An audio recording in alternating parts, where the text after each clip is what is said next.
तो एडवांस का जो रूल है, एडवांस जो से रिलेटेड क्या प्रोविज़न है, ये पढ़ लेते हैं। आइए सिंपल सा एग्जांपल ले लेते हैं। मान लेते हैं मिस्टर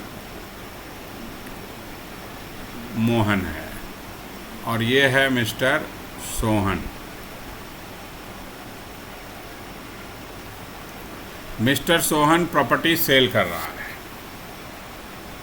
ठीक है। मिस्टर मोहन ये है सेलर यानी ट्रांसफरर। इसने इसके साथ एग्रीमेंट में एंट्री किया।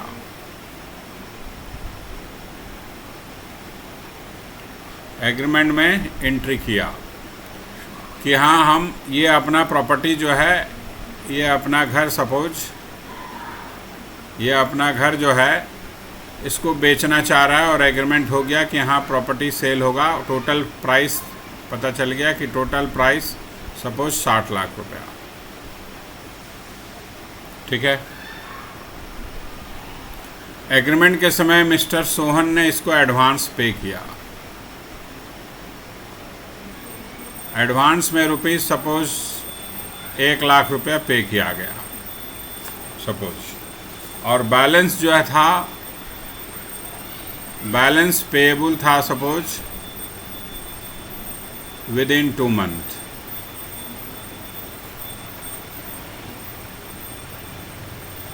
एज पर एग्रीमेंट ये लिखा हुआ था कि 2 महीना के अंदर बाकी पैसा दे देगा सोहन, ठीक है। ये एग्रीमेंट हुआ और एग्रीमेंट डेट में एडवांस दे दिया गया। लेकिन हुआ क्या एक्चुअल में, सोहन जो है, सोहन फेल्स टू पे बैलेंस अमाउंट, फेल्स टू पे बैलेंस अमाउंट, ठीक है। ये बैलेंस अमाउंट पे करने में चूक गया, नहीं पे कर पाया टाइम लिमिट के अनुसार। तो मिस्टर मोहन क्या किया, बोला ये जो एडवांस है ये हम फॉरफिच कर लेंगे।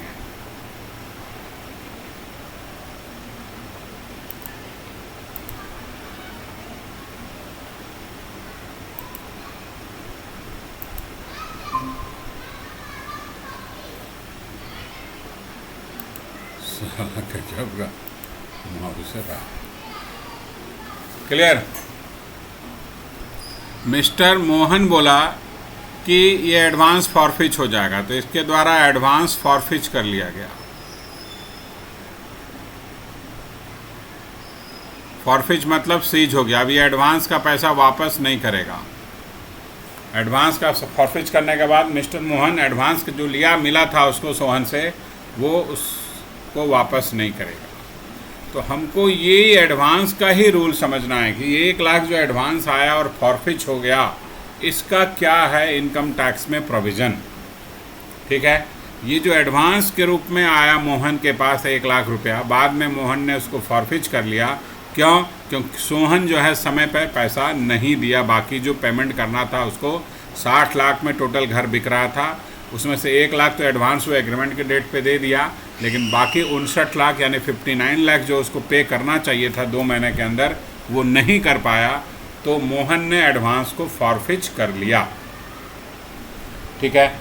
जब एडवांस फॉरफिच हो गया,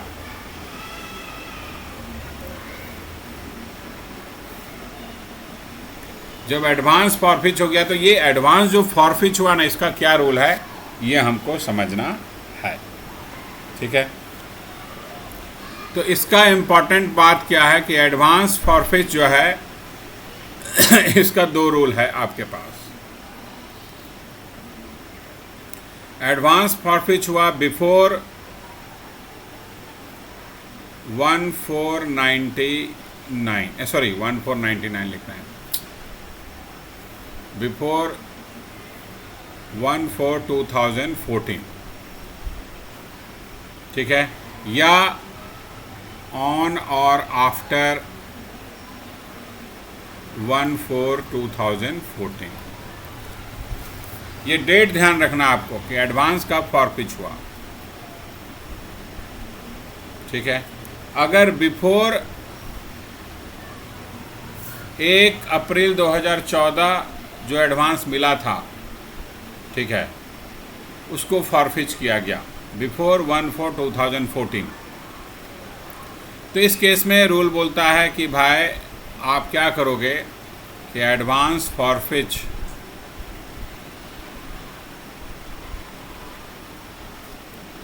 ठीक है रिड्यूस्ड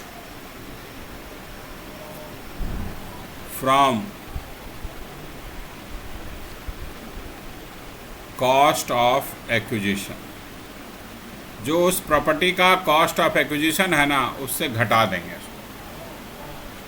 ठीक है, एडवांस फॉरफिच को घटा देंगे कॉस्ट ऑफ एक्विजिशन से, अगर 1 अप्रैल 2014 से पहले का एडवांस है तो। ठीक है, दूसरा केस क्या है, अगर ऑन और आफ्टर 1 अप्रैल 2014 है, बोलता है कि उसके बाद का। ठीक है, तो उस केस में आपको क्या करना है, ट्रीटेड एज अदर इनकम। इस केस में ये अदर इनकम के रूप में ट्रीट होगा एंड टैक्सेबल अंडर सेक्शन 56। ठीक है, under 56 income from other sources.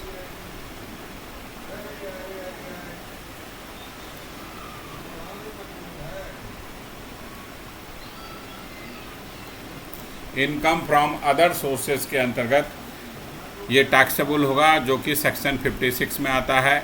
ठीक है, तो ये होगा अगर ऑन और आफ्टर 2014 है तो। ओके,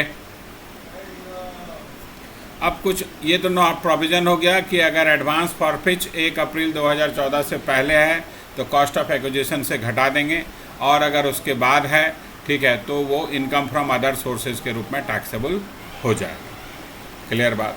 कुछ और बातें इस पॉइंट से रिलेटेड है। If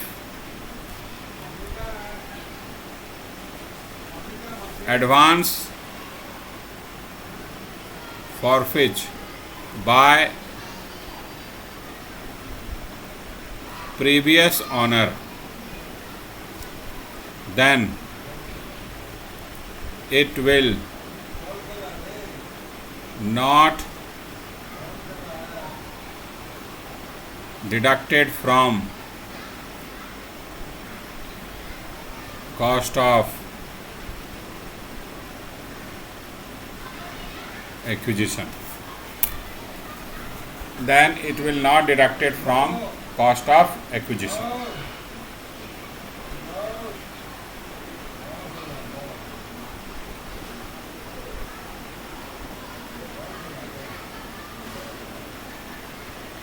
if advance forfeit by previous owner, previous owner के द्वारा अगर एडवांस फॉरफिच किया जाएगा ठीक है, then it will not deducted from cost of acquisition. ये थोड़ा ध्यान रखना पड़ेगा आपको। ठीक है, तो उसको कॉस्ट ऑफ एक्विजिशन से हम नहीं घटाएंगे।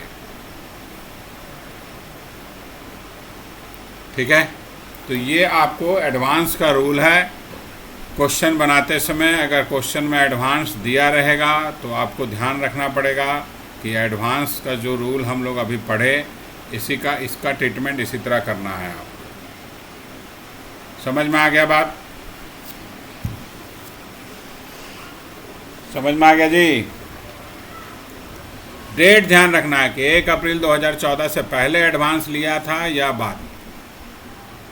अगर बाद में दिया है तब तो इनकम फ्रॉम अदर सोर्सेज में टैक्सेबल हो जाएगा, अगर पहले लिया है तो घटाएंगे कॉस्ट ऑफ एक्विजिशन से। लेकिन ध्यान ये रखना होगा कि कहीं प्रीवियस ऑनर तो नहीं लिया था एडवांस। ठीक है, प्रीवियस ऑनर का मतलब यहाँ ध्यान से समझिएगा। जैसे कि सिंपल एग्जांपल ले लेते हैं कि अगर मिस्टर रवि है, ठीक है, मिस्टर रवि, और ये मिस्टर लाल है। मिस्टर रवि ने अपना प्रॉपर्टी इसको गिफ्ट में दिया, प्रॉपर्टी को गिफ्ट में दिया। ठीक है, घर सपोज मान लो घर ही गिफ्ट में कर दिए, दे दिया, तो बोला मेरा घर अब तुम्हारा हो गया, हम तुमको गिफ्ट कर देते हैं। ठीक है, पूरा घर गिफ्ट दे दिया। लेकिन मिस्टर रवि इस घर को बेचने के लिए पहले एग्रीमेंट किया था। सेल करने के लिए इसने एग्रीमेंट किया था किसी दूसरे आदमी से, और एग्रीमेंट जब किया तो इसको एडवांस मिला, ठीक है। एग्रीमेंट जो कि एडवांस, तो एडवांस ये फॉरफिच कर लिया क्योंकि दूसरा आदमी आया ही नहीं, बाकी पैसा देने नहीं आया, तो एडवांस फॉरफिच हो गया रवि के द्वारा। उसके बाद आफ्टर दिस, ठीक है, हेलो, हाँ हांडे जी, हम थोड़ा देर में फ़ोन करते हैं आपको, ठीक है ना। क्लास रवि जब शुरू ही किए, ठीक है।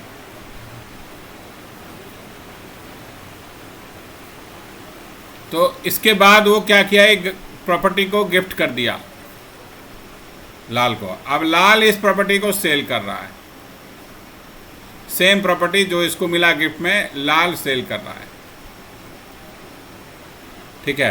तो एडवांस तो फॉरफिच प्रीवियस ऑनर, हम इसको अब इस केस में हम मिस्टर लाल के हैंड में निकालेंगे। Work calculation of capital gain यहाँ होगा, ठीक है ना। कैपिटल गेन टैक्सेबल जो होगा वो इसके हैंड में होगा, ठीक है, रवि के हैंड में नहीं होगा। तो मिस्टर रवि माना जाएगा यहाँ प्रीवियस ऑनर, ये मिस्टर रवि माना जाएगा प्रीवियस ऑनर। तो प्रीवियस ऑनर एडवांस रिसीव कर रहा है, मिस्टर लाल ने नहीं रिसीव किया एडवांस, इसलिए ये जो एडवांस है, even though it received before 1/4/2014, 2014 से पहले भी रिसीव किया है ना, फिर भी लाल का जब कंप्यूटेशन करेंगे कैपिटल गेन का, तो हम उसको कॉस्ट ऑफ एक्विजिशन से नहीं घटाएंगे। क्लियर? तो वही मैं यहाँ पर ऊपर में लिखा हूँ कि अगर प्रीवियस ऑनर के द्वारा एडवांस रिसीव करके फॉरफिच किया गया, if advance forfeit by previous owner, then it will not deducted from cost of acquisition. Mister Lal के हैंड में ना कैपिटल गेन का वर्किंग कर रहे हैं, मिस्टर लाल के लिए मिस्टर रवि जो हो गया प्रीवियस ऑनर हो गया। क्लियर? कोई दिक्कत?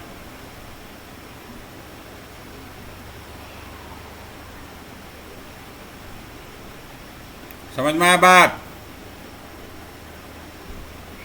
हाँ सर, थोड़ा लिख रहे हैं। हाँ लिख लो लिख लो।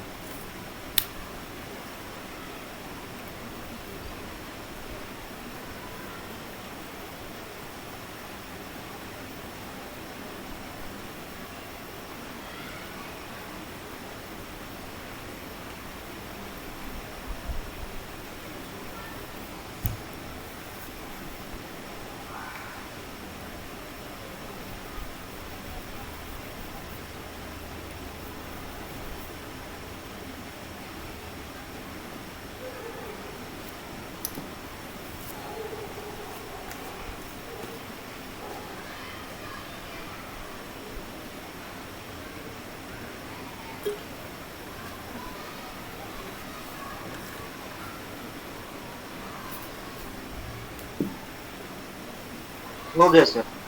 हो गया?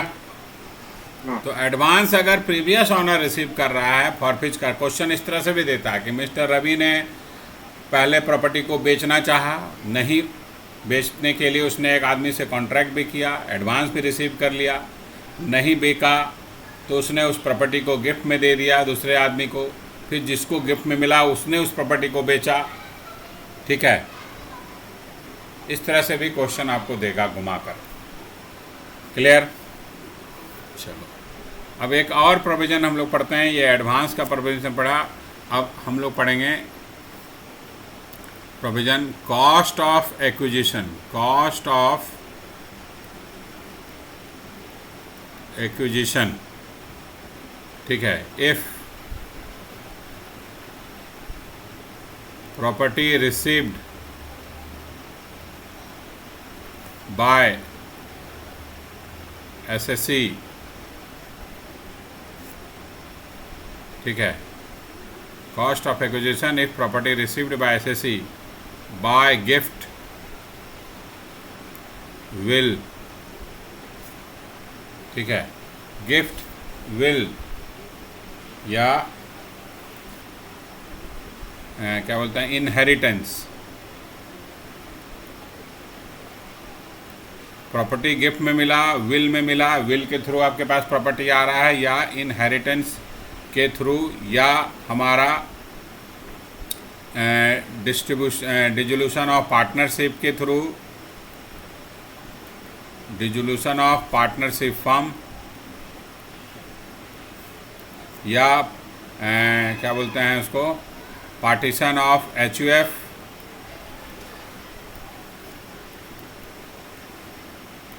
ठीक है। तो ये सारे केसेस में हमारा पार्टीशन ऑफ HUF, पार्टीशन जब HUF का हुआ, ठीक है, तो आपके हिस्से में भी प्रॉपर्टी आया, गिफ्ट के रूप में प्रॉपर्टी आ रहा है आपके पास, विल के थ्रू आ रहा है, इनहेरिट कर रहे हैं आप प्रॉपर्टी, अपने दादा परदादा का प्रॉपर्टी आपके हाथ में आ रहा है। डिसोल्यूशन के केस में पार्टनरशिप फर्म डिसॉल्व हो गया, तो पार्टनरशिप फर्म का प्रॉपर्टी पार्टनर के बीच में बटा, तो वो डिस्ट्रीब्यूशन के कारण आया, या पार्टीशन ऑफ HUF के केस में आया। इस सारे केसेस में हम कॉस्ट क्या लेंगे, क्योंकि इसमें SSC ने प्रॉपर्टी को खुद खरीदा नहीं है, ठीक है, उसको तो गिफ्ट में मिला, जो गिफ्ट दिया उसने उस प्रॉपर्टी को खरीदा होगा, एक्वायर किया होगा, परचेज किया होगा। समझ गए बात? SSC ने इस प्रॉपर्टी को, इस तरह के प्रॉपर्टी को खुद नहीं परचेज किया है, खुद नहीं एक्वायर किया है।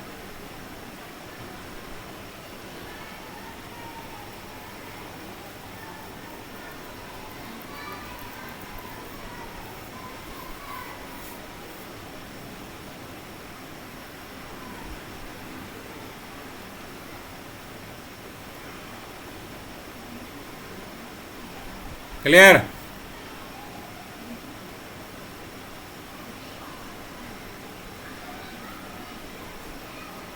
समझ में आया बात? हम जो बताने जा रहे हैं कि प्रॉपर्टी उसके पास गिफ्ट के रूप में आया या विल के रूप में इनहेरिट किया, वो उसने उस प्रॉपर्टी को खरीदा नहीं है, एक्वायर नहीं किया है।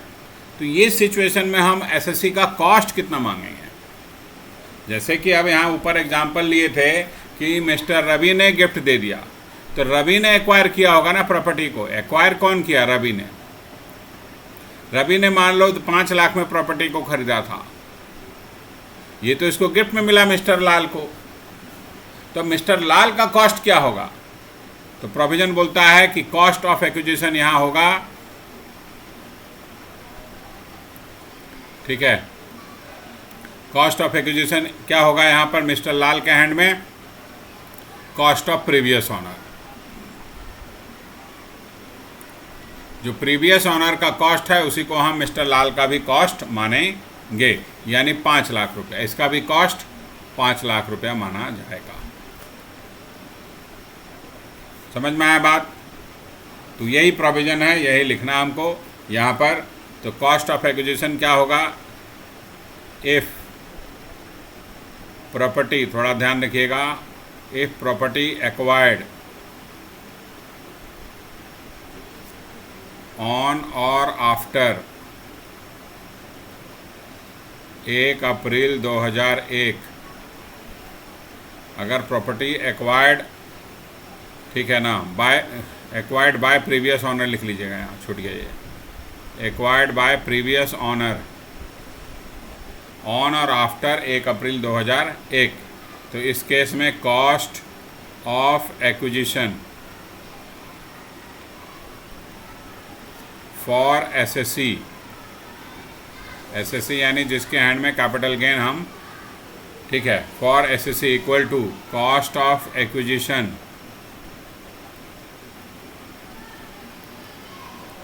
Of previous honour.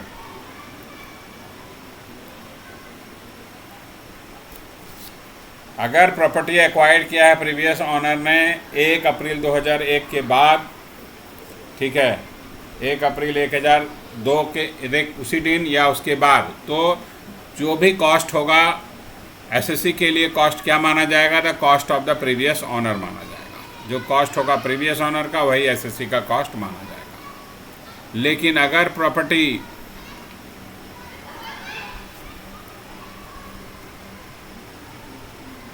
Acquired by previous honour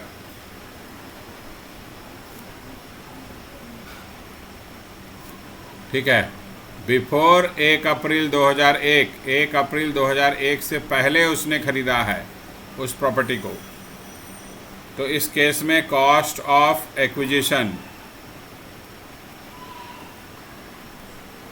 cost of acquisition for SSC equal to fair market value, ठीक है, of property as on 1 April 2001। Clear?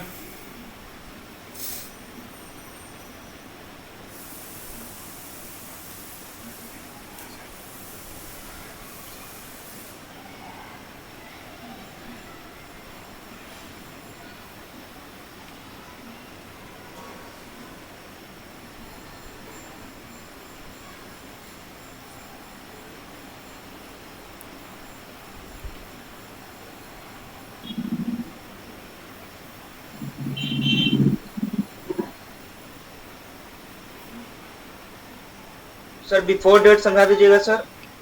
क्या चीज बिफोर? ये if property acquired by previous owner before 1/4/2001 अरे वाला। तो acquire जो previous honour ने खरीदा ना प्रॉपर्टी, मान लो कि प्रीवियस ऑनर खरीदा, जो ऊपर एग्जांपल दिए थे कि मान लो ये जो 5 लाख एक्वायर किया है वो सपोज 1990 में खरीदा प्रॉपर्टी, ठीक है। तो अब इस प्रॉपर्टी का कॉस्ट कितना लेंगे मिस्टर लाल के हैंड में, तो फेयर मार्केट वैल्यू देखेंगे, तो कॉस्ट ऑफ एक्विजिशन हो जाएगा हमारा फेयर मार्केट वैल्यू जो होगा 1 अप्रैल 2001 का। उसी प्रॉपर्टी का फेयर मार्केट वैल्यू क्या है, ठीक है, वही इसका कॉस्ट होगा मिस्टर लाल का। ये तो पहले भी किए, ये तो नया चीज़ नहीं है, ये तो हम पहले भी कॉस्ट ऑफ एक्विजिशन जब शुरू में बताए थे उस समय भी यही पॉइंट था कि अगर 1 अप्रैल 2001 से पहले प्रॉपर्टी खरीदा गया है तो फेयर मार्केट वैल्यू लेंगे 1 अप्रैल 2001 का। ये थे ना जी?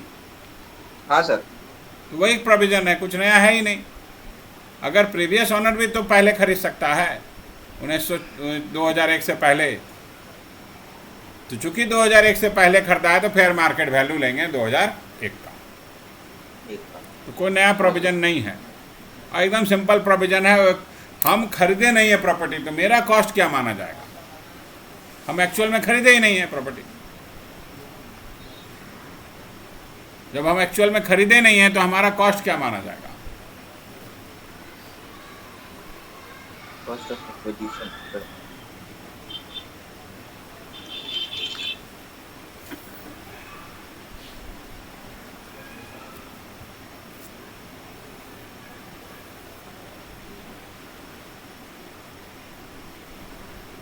समझ में आया बात? हाँ सर। इसीलिए प्रीवियस ऑनर का कॉस्ट लेंगे। तो क्वेश्चन थोड़ा ध्यान से पढ़ना है, कुछ ऐसा प्रोविजन नहीं है। फिर से रिवाइज कर देते हैं शुरू से जो पढ़े। एडवांस, एडवांस के केस में आपको ध्यान रखना होगा कि किस समय एडवांस लिया गया, किस डेट में, किस समय, किस ईयर में। 1 अप्रैल 2014 से पहले का है या 1 अप्रैल 2014 के बाद का है। अगर पहले का है तो कॉस्ट ऑफ एक्विजिशन से घटा देंगे एडवांस को, उस केस में एडवांस को हम कॉस्ट ऑफ एक्विजिशन से माइनस कर देंगे। अगर बाद का है तो फिर उसको माइनस नहीं करना है, वो इनकम फ्रॉम अदर सोर्सेज के रूप में टैक्सेबल होगा, ठीक है। लेकिन 1 अप्रैल 2014 में एक चीज़ और आपको याद रखना होगा, अगर प्रीवियस ऑनर ने एडवांस लिया है तो कॉस्ट ऑफ एक्विजिशन से नहीं घटाएंगे, ठीक है। 1 अप्रैल 2014 से पहले अगर प्रीवियस ऑनर एडवांस ले लिया था, यानी जिस प्रॉपर्टी का जो रियल ऑनर था, बाद में उस प्रॉपर्टी को उसने किसी को गिफ्ट कर दिया, ठीक है, तो उस केस में एडवांस अगर receive by previous owner and forfeit by the previous owner, it will not reduced और deducted from cost of acquisition. Clear? कोई दिक्कत? नहीं। नहीं, चलो अच्छी बात है।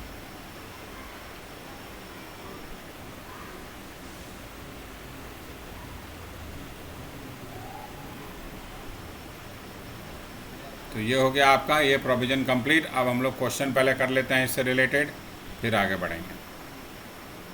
1-2 क्वेश्चन कर लेते हैं,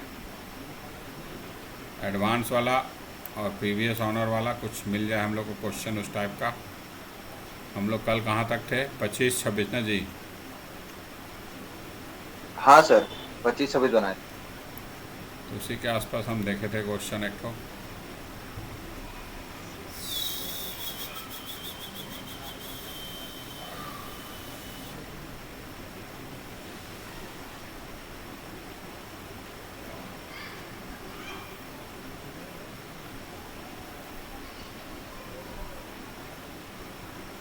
आजा भाई, 21 number, 22।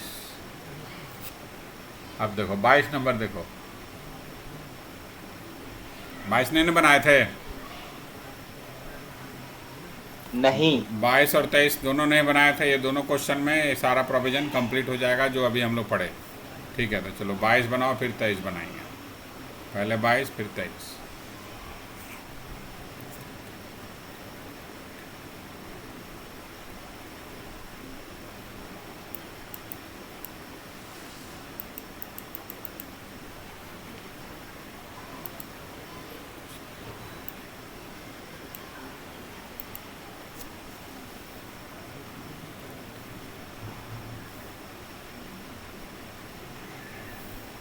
Mr. Dinesh a vacant site as gift from his friend in November 2008. The site was acquired by his friend for rupees 7 lakh in April 2005. देखो अप्रैल 2005 में खरीदा है उसके मिस्टर दिनेश। ठीक है, a vacant site as a gift, उसको gift मिला mister Dinesh को। किससे? अपने फ्रेंड से। और फ्रेंड ने उस प्रॉपर्टी को कब खरीदा था? अप्रैल 2005। तो यहाँ फ्रेंड हो गया इसका प्रीवियस ऑनर। ठीक है, और ये हो गया मिस्टर दिनेश हमारा जिसको गिफ्ट मिला, गिफ्ट के रूप में उसको एक लैंड मिला। Mister Dinesh constructed a residential building during 2012-13 in the said site for rupees 15 lakh रुपये खर्च करके उसी ज़मीन पर, उसी लैंड पे उसने घर बनाया। He carried out some further extension, उसके बाद उसने एक फर्दर एक्सटेंशन भी किया 13-14 में फॉर रुपीज़ 5,50,000। यानी ये इम्प्रूवमेंट का खर्चा हो गया, ये इम्प्रूवमेंट हो गया, ये कॉस्ट ऑफ कंस्ट्रक्शन बिल्डिंग का, और ये कॉस्ट ऑफ लैंड 7 लाख रुपया। ठीक है, दिनेश ने उस बिल्डिंग को बेच दिया 62 लाख रुपए में इन जनवरी 2023। बट द स्टम्प होगा यहाँ, अच्छा स्टेट लिखा है, sorry, the state stump valuation authority adopted 69 lakh. ठीक है, स्टम्प ड्यूटी वैल्यूएशन जो है उस प्रॉपर्टी का 69 लाख है as value for the purpose of stamp duty. आपको निकालना है long term capital gain. Clear? कोई कंफ्यूजन?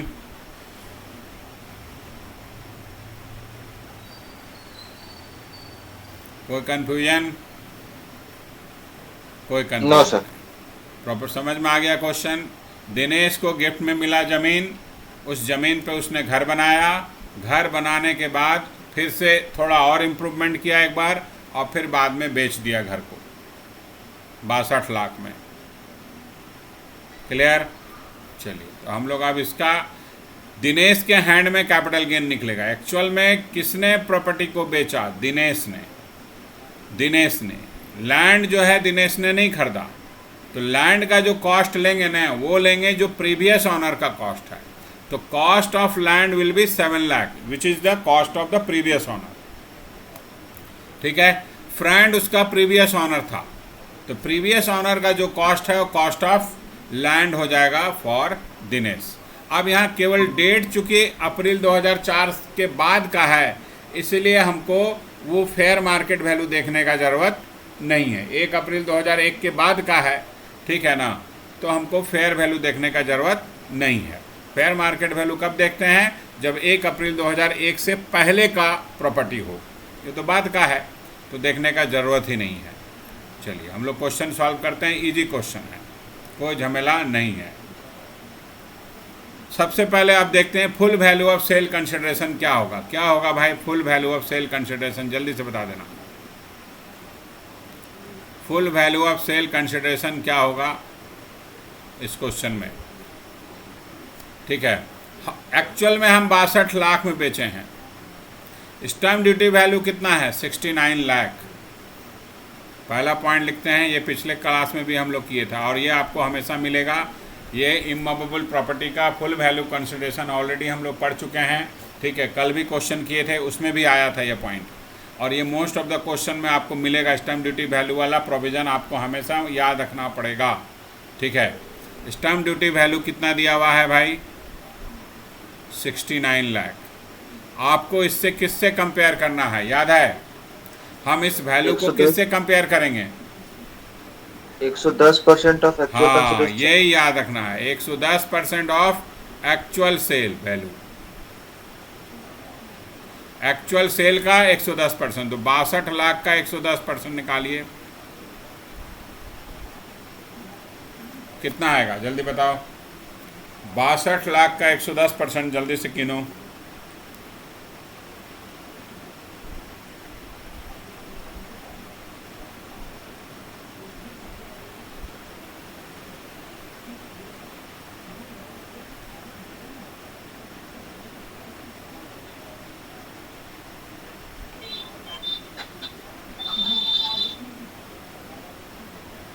$68,20,000 है मेरा आया 68 और 20,000।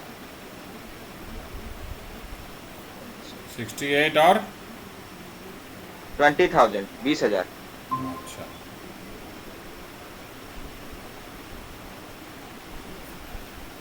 68,20,000। अब हमको बताइए क्या होगा full value of sale consideration. Rule क्या है कि अगर stamp duty value 110% of actual sale consideration से ज़्यादा होगा तो full value of sale consideration क्या होगा? स्टैम्प ड्यूटी वैल्यू, यानी 69 लाख होगा। इस क्वेश्चन में full value of sale consideration कितना लेंगे हम लोग? 69 लाख लेंगे कैपिटल गेन निकालने के लिए। क्लियर? तो ये वाला जो है क्वेश्चन कल भी जब किए थे 24 नंबर, इसमें भी था, ठीक है ना। बहुत जगह आपको मिलेगा, ठीक है ना। 25 नंबर कल किए थे ना हम लोग क्वेश्चन, तो उसमें भी था ये स्टैम्प ड्यूटी वैल्यू वाला पॉइंट। देखो यहाँ भी दिया हुआ है, तो ये जो है ना मिलेगा तुमको स्टैम्प ड्यूटी वाला वर्किंग। यहाँ भी किए थे, देखो वर्किंग सेम वर्किंग है। तो ये जो आपको थोड़ा याद रखना पड़ेगा, नहीं तो नहीं बनेगा, ठीक है। चलिए अब हम लोग आ जाते हैं कैपिटल गेन का कंप्यूटेशन करते हैं in the hands of Dinesh. Dinesh के हैंड में होगा वर्किंग।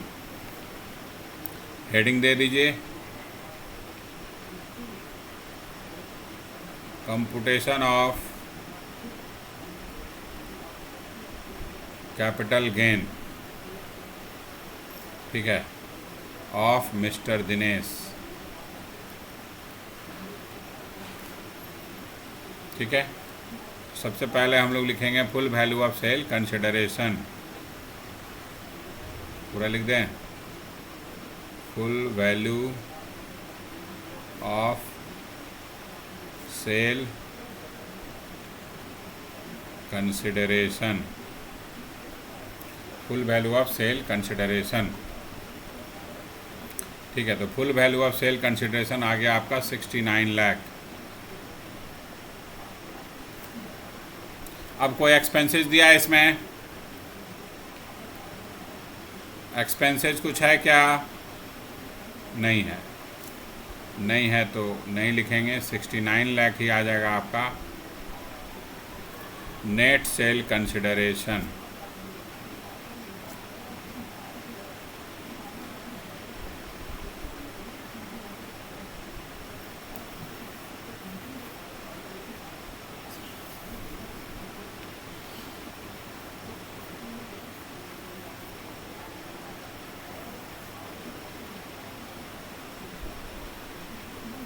ठीक है, चलो नेट सेल कंसिडरेशन आ गया। अब आपको index cost of acquisition minus करना है, इंडेक्स कॉस्ट ऑफ एक्विजिशन। तो कॉस्ट ऑफ एक्विजिशन में हम लोग पहले कॉस्ट ऑफ लैंड ले लेते हैं, कॉस्ट ऑफ लैंड, लेकिन इसलिए क्योंकि लैंड इसको पहले गिफ्ट में मिला, तो लैंड का कॉस्ट हम क्या लेंगे? 7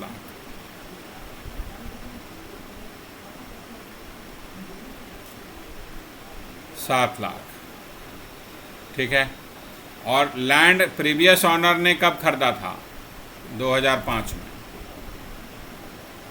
कॉस्ट तो हम ये ले लेंगे, ठीक है ना।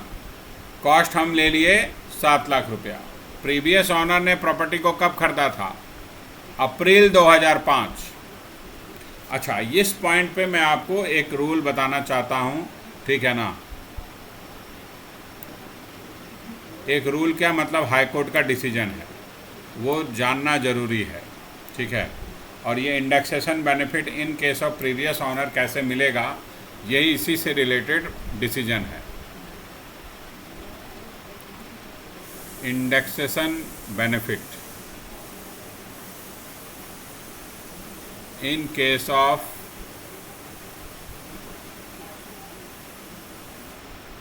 कॉस्ट ऑफ एक्विजिशन, ठीक है, cost of acquisition of property is cost of acquisition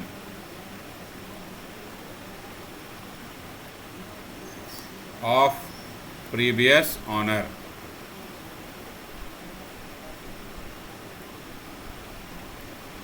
ठीक है, ये हेडिंग दे दीजिएगा आप पहले। इंडेक्सेशन बेनिफिट किस केस में? In case cost of acquisition जो हम ले रहे हैं प्रॉपर्टी का, वो cost of acquisition of previous owner है, ठीक है ना। तो ये जो 7 लाख है किसका कॉस्ट है? प्रीवियस ऑनर का कॉस्ट। तो इसमें 2 व्यू है और आप किसी भी व्यू से आंसर बनाइए, दोनों सही है, ठीक है, दोनों ही आंसर सही है। आपके पास 2 व्यू है। इनकम टैक्स एक्ट बोलता है, इनकम टैक्स एक्ट बोलता है कि इंडेक्सेशन हम देंगे, indexation benefit from the previous year, indexation benefit from the previous year in which property received by SSC, ठीक है। एक्चुअल में जिसके हैंड में कैपिटल गेन निकाल रहे हैं, उसको जब प्रॉपर्टी मिला उस डेट से हम उस प्रीवियस ईयर से इंडेक्सेशन बेनिफिट देंगे। तो इस क्वेश्चन में आप देखिए, इस क्वेश्चन में दिनेश जी को कब प्रॉपर्टी मिला, देखिए क्या डेट आया, गिफ्ट कब आया उसको, गिफ्ट मिला उसको नवंबर 2008 में। तो इनकम टैक्स बोलता है नवंबर 2008 से, यानी 8/9, नवंबर 2008 क्या किस प्रीवियस ईयर में आ गया? 8/9। इस 8/9 से हम इंडेक्सेशन का बेनिफिट देंगे, ठीक है।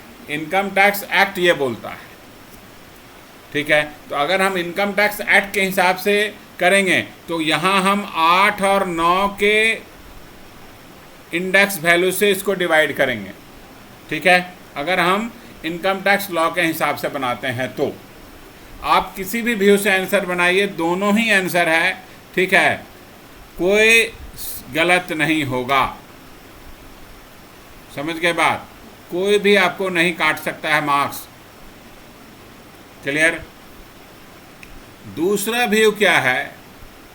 दूसरा व्यू ये है कि बॉम्बे हाई कोर्ट बोलता है, बॉम्बे हाई कोर्ट का एक डिसीजन है, ठीक है, आप लोगों के नोट्स में दिया हुआ है, ठीक है, बॉम्बे हाई कोर्ट का डिसीजन है।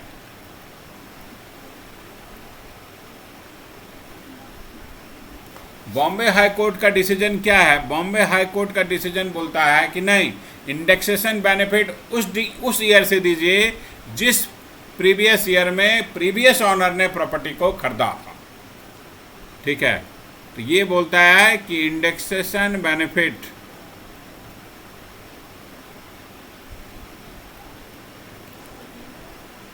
From the previous year in which previous owner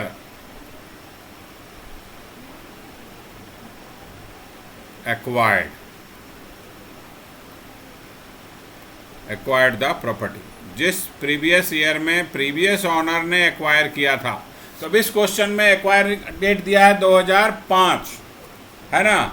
2005 वाला डेट दिया है क्योंकि वो खरीदा था उसका फ्रेंड ने प्रॉपर्टी को, लैंड को 2005 में। देख लीजिए क्वेश्चन में आपको दिया हुआ है 2005, खरीदने वाला डेट भी दिया हुआ है।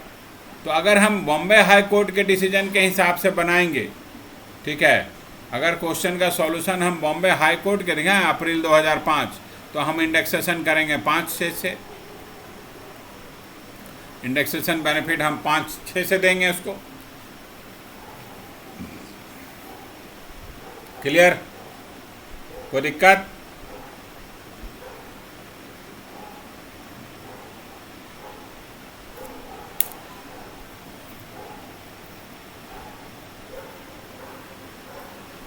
समझ में आया बात? हाँ सर। तो अब आप ये रूल लिख लीजिए। लिखे तो नहीं होंगे अभी? लिख लिया सर। लिख लिया दोनों पॉइंट? हाँ। दोनों भी सबको लिख लिया ना? किसी का छुटा होगा तो भाई लिख लो। ये याद रखना होगा प्रीवियस ऑनर वाले केस में, ठीक है? आप जैसे भी बनाइए, आपको कुछ नहीं करना है, बस क्या करना है, मेंशन का। अगर इस टाइप का क्वेश्चन है जहाँ प्रीवियस ऑनर वाला कॉन्सेप्ट लग रहा है, ठीक है, तो आप मेंशन कर सकते हैं कि as per the income tax act हमारा सॉल्यूशन है, ठीक है? ये ऊपर में लिख देंगे हम लोग, या लिख देंगे कि as per the Bombay high court decision. दोनों सॉल्यूशन देने का ज़रूरत नहीं है, उतना टाइम नहीं रहता है कि आप दोनों सॉल्यूशन दिखाओ उसको, ठीक है? या क्वेश्चन में ही लिख दिया कि नहीं आप इनकम टैक्स एक्ट के हिसाब से बनाइएगा, क्लियर कट लिख दिया क्वेश्चन में, तो आप ये वाला रूल लगाइए, पहला वाला, ठीक है? अगर या फिर क्वेश्चन में लिख दिया कि नहीं बॉम्बे हाई कोर्ट के डिसीजन के हिसाब से आप बनाइए, तो फिर हम बॉम्बे हाई कोर्ट का जो डिसीजन है उसके हिसाब से इंडेक्सेशन करेंगे। क्लियर बात? और कोई फ़र्क नहीं है, बाकी सब सेम है। इंडेक्सेशन बेनिफिट किस प्रीवियस ईयर से मिलना है, इसी का फ़र्क था ये डिसीजन। ये बहुत इंपॉर्टेंट पॉइंट है, आपको याद रखना पड़ेगा। चलिए लिख लिए हैं, अच्छी बात है। आ जाइए अब हम लोग वापस आ गए जगह पे फिर से। तो हमारे पास ये क्वेश्चन है, हम अभी पहले बना लेते हैं क्वेश्चन को। हम दोनों से क्वेश्चन का बना देंगे इस बार में, ठीक है? इनकम टैक्स एक्ट के हिसाब से हम लोग बना लेते हैं पहले।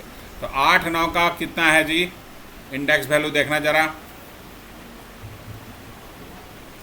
लैंड को गिफ्ट में उसको एक्चुअल में मिला 8-9 में, ठीक है ना? तो अभी हम पहला सॉल्यूशन जो बना लेते हैं as per income tax act के हिसाब से, यहाँ पर हम इंडेक्सेशन करेंगे। तो 8-9 का इंडेक्स वैल्यू कितना है?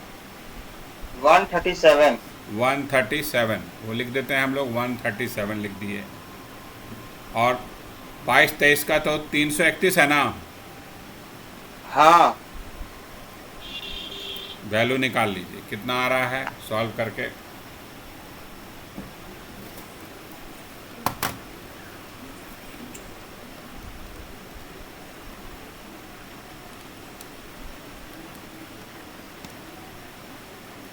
वन 169,124 यही आ रहा है ना जी? हाँ। 16,91,240 16,91,240 ये आया। कॉस्ट ऑफ लैंड का भी हम केवल इंडेक्सेशन किए हैं, ठीक है?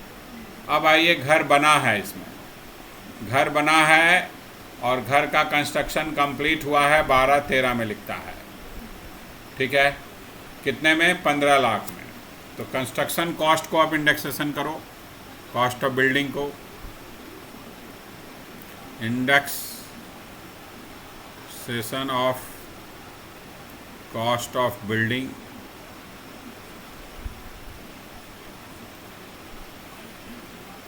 ₹15 लाख दिया है और उसका कंस्ट्रक्शन 12-13 में। तो 12-13 का इंडेक्स, यहाँ 12-13 का इंडेक्स, यहाँ प्रीवियस ऑनर वाला बातें नहीं है। कंस्ट्रक्शन तो दिनेश खुद किया प्रॉपर्टी पे, ठीक है ना?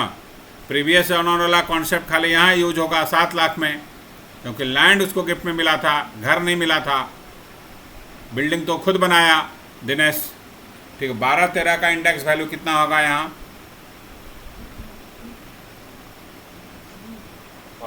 200 और 331, इसका वैल्यू निकाल लीजिए कितना आ रहा है। 15 lakh divided by 200 multiplied by 331, 24,82,500।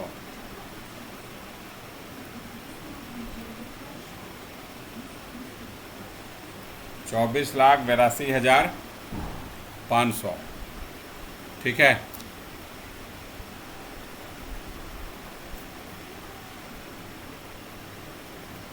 फिर आप इंडेक्स कॉस्ट ऑफ इम्प्रूवमेंट भी निकालना होगा, क्योंकि घर का इम्प्रूवमेंट भी हुआ था।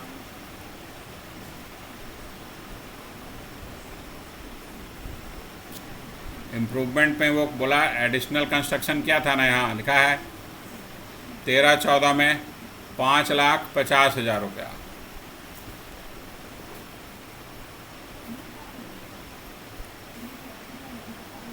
₹5,50,000।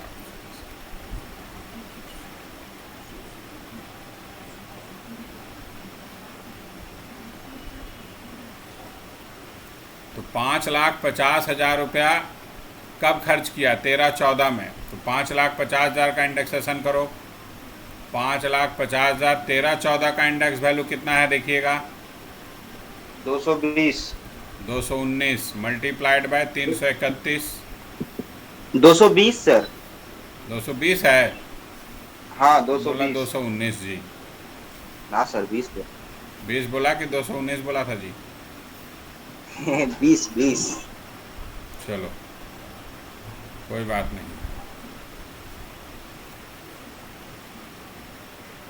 चलो आगे बनाओ। कितना आ रहा वैल्यू इसका? 5,50,000 डिवाइडेड बाय 220 मल्टीप्लाइड बाय 331, 8,27,500। 8,27,500।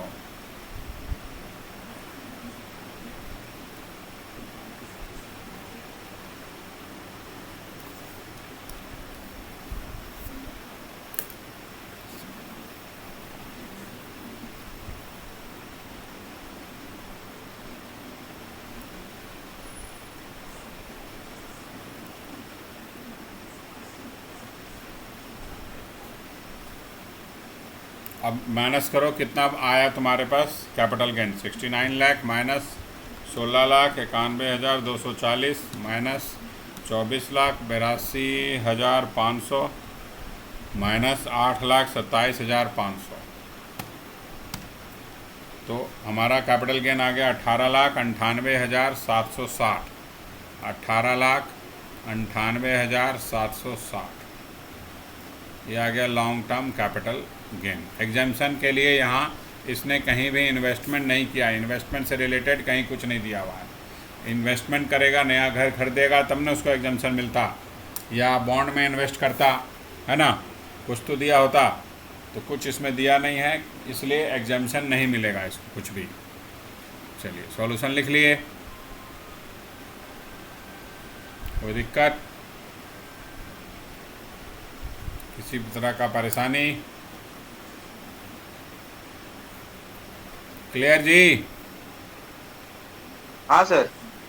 तो ये हम लोग ये इस वाले क्वेश्चन में एडवांस का कॉन्सेप्ट नहीं था, लेकिन प्रीवियस ऑनर का था। अब आइए next question 23 number. 23 number question आइए, ये हटा दें सॉल्यूशन। लिख लिया ना? हाँ सर लिख लिए। भाई पूछ लेते हैं, ऐसा नहीं कि हम हटा दिया तुम फिर बोलेगा सर दिखाइए, तो फिर कहाँ से दिखाएंगे? क्या? हाँ सर लिख लिए।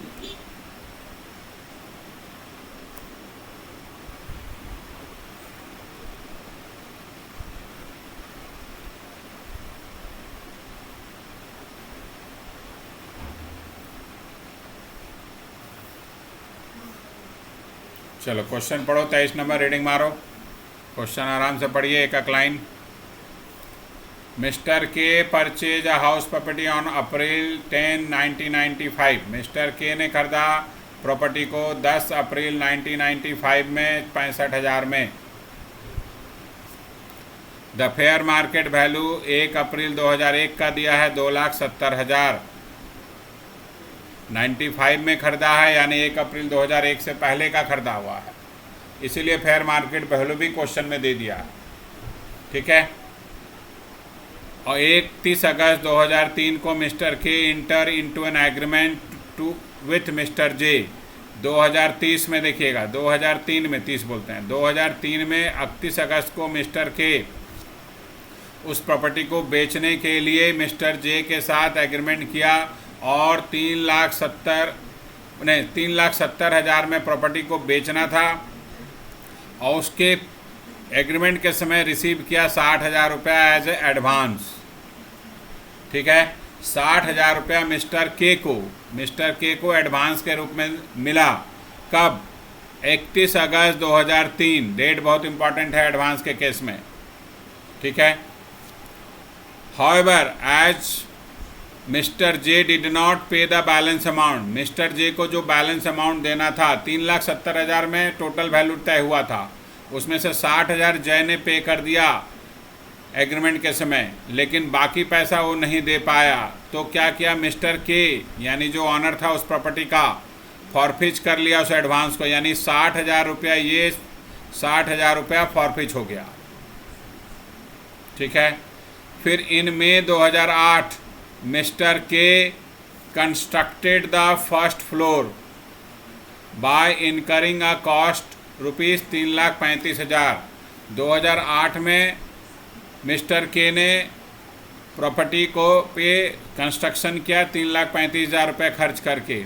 सब्सिक्वेंटली इन जनवरी 2009 मिस्टर के गिफ्टेड द हाउस, मिस्टर के ने 2009 में उस प्रॉपर्टी को गिफ्ट कर दिया। किसको? मिस्टर डी को। ठीक है। On February 10, 2023 mister D sold the house for 18 lakh. Compute the capital gain in the hands of mister D 23-24 assessment year में। फरवरी 10, 2023 को मिस्टर डी ने सेल कर दिया प्रॉपर्टी को 18 लाख में।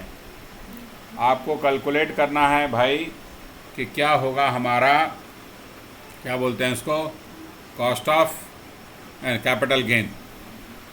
अब यहाँ भी प्रीवियस ऑनर है, तो अब इस क्वेश्चन को हम लोग बॉम्बे हाई कोर्ट के डिसीजन के हिसाब से बना देंगे। पिछला वाला भी था प्रीवियस ऑनर, उसको हमने इनकम टैक्स एक्ट के हिसाब से बना दिया। दोनों में कोई डिफरेंस नहीं है, खाली इंडेक्सेशन करते समय ध्यान रखना है। ठीक है। इस क्वेश्चन को हम लोग बॉम्बे हाई कोर्ट के डिसीजन के हिसाब से बनाएंगे। अंतर क्या है दोनों में? इनकम टैक्स एक्ट बोलता है कि नहीं, जब तुमको गिफ्ट मिला, जिस साल में मिल के आ गया एसएससी के पास, उस साल से इंडेक्सेशन करेंगे। और बॉम्बे हाई कोर्ट बोलता है नहीं, जब प्रीवियस ऑनर ने खरीदा था उस ईयर से ही इंडेक्सेशन होगा। दोनों में बस अंतर इतना ही है। यहाँ एडवांस फॉरफिच हो रहा है, यहाँ प्रीवियस ऑनर कौन ट्रीट होगा? डी जो है, डी को मिला प्रॉपर्टी और डी ने फाइनली बेच दिया उसको 18 लाख। हमारे लिए एसएससी कौन है इस क्वेश्चन में, जिसके हैंड में कैपिटल गेन का वर्किंग करेंगे? तो मिस्टर डी के हैंड में, क्योंकि मिस्टर डी जो है वो एक्चुअल में प्रॉपर्टी को सेल कर रहा है। और यहाँ प्रीवियस ऑनर कौन माना जाएगा इस क्वेश्चन में? प्रीवियस ऑनर कौन माना जाएगा? मिस्टर के, क्योंकि के ने गिफ्ट में दिया था प्रॉपर्टी डी को। क्लियर? तो कॉस्ट जो लेंगे हम, इसका कॉस्ट क्या माना जाएगा? कॉस्ट क्या होगा इसका? जो इसका कॉस्ट होगा, मिस्टर के का जो कॉस्ट, वही मिस्टर डी का कॉस्ट। ठीक है। एडवांस कौन फॉरफिच किया ये भी समझ लेते हैं। एडवांस 60,000 किसको मिला था? मिस्टर के को, जब उसने प्रॉपर्टी पहली बार बेचने के लिए कोशिश किया था। ठीक है। तो उसने एडवांस 60,000 रुपया लिया, बाकी पैसा नहीं मिला, तो मिस्टर के ने, यानी प्रीवियस ऑनर ने एडवांस रिसीव किया, इसने एडवांस रिसीव किया। कब रिसीव किया? 31 अगस्त 2003 को, यानी 1 अप्रैल 2004 से पहले। 1 अप्रैल 2004 से पहले अगर एडवांस रिसीव करके फॉरफिच होता है तो क्या रूल है? कॉस्ट से घटा देना। लेकिन हम क्या लिखे थे बाद में कि अगर प्रीवियस ऑनर ने रिसीव किया, यहाँ प्रीवियस ऑनर रिसीव कर रहा है एडवांस, तो कॉस्ट से नहीं घटेगा। लिखे थे ना रूल में, देख लीजिए आप। प्रीवियस ओनर के द्वारा अगर एडवांस रिसीव किया जा रहा है और फॉरफिच किया जा रहा है तो उसको नहीं घटाएंगे हम कॉस्ट से। क्लियर? हाँ सर। चलिए, तो ये एडवांस जो फॉरफिच हुआ वो नहीं घटेगा, खत्म बात।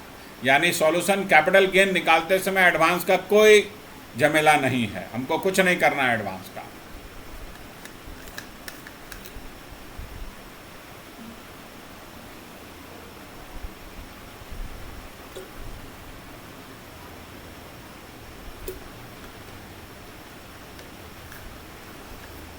क्लियर?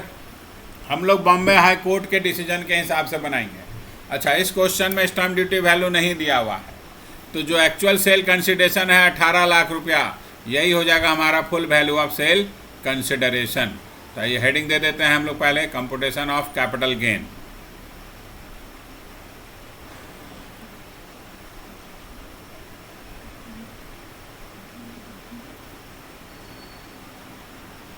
ठीक है, computation of capital gain of mister D. D ने बेचा फाइनली, तो डी के हैंड में ही कैपिटल गेन का वर्किंग होगा। चलो, तो full value of sale consideration 18 lakh होगा। इस क्वेश्चन में स्टैम्प ड्यूटी वैल्यू दिया नहीं, तो हम कंपेयर किससे करेंगे? कुछ नहीं करेंगे। Full value of sale consideration, अरे यार फुल सेल कहाँ लिख दी, फुल वैल्यू लिखना। Full value of sale consideration 18 lakh रुपया। ठीक है। अच्छा, डी को क्या मिला, समझिएगा बात। डी को गिफ्ट में क्या मिला? घर मिला। मिस्टर के ने प्रॉपर्टी को एक्वायर किया था, फिर मिस्टर के ने यहाँ कंस्ट्रक्शन भी किया। देखो, इन जनवरी सब्सिक्वेंटली नहीं, 2008 में मिस्टर के ने कंस्ट्रक्ट भी किया। ये सारा खर्चा कौन किया? के।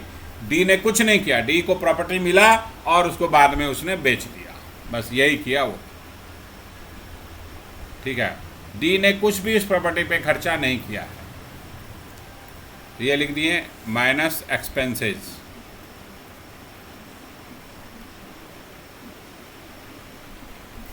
ये नील है, ये 18 लाख आ गया। फिर से नेट सेल कंसिडरेशन,